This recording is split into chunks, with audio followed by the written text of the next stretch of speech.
வணக்கம். இன்றைக்கி hotel style veg kurma எப்படி செய்கிறதுங்கிறத பார்க்க போகிறோம்.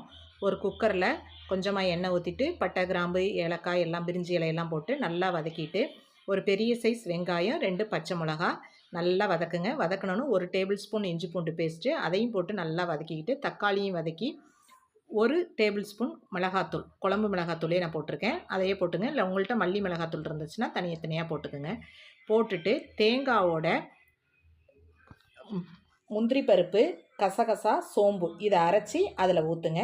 ஊற்றி உப்பை போட்டு எல்லாத்தையும் கலந்து விட்டு நல்லா மூடி வெயிட் போட்டு ஒரு 5 விசில் விடுங்க. 5 விசில் விட்டிங்கன்னா இது மாதிரி நல்லா வெந்து வந்துடும். ரொம்ப தண்ணி ஊற்றக்கூடாது. சப்பாத்திக்குங்கிறதுனால இந்த வெஜ் குருமா நல்லா திக்காக இருந்தால் தான் நல்லாயிருக்கும்.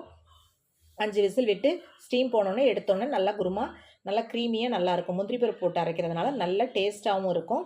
இந்த வெஜ் குருமா ரொம்ப ஈஸியாக ஒரு 5 நிமிஷத்தில் செஞ்சு முடிக்கலாம். இது உங்களுக்கு பிடிச்சிருந்துச்சுன்னா லைக் பண்ணுங்கள்.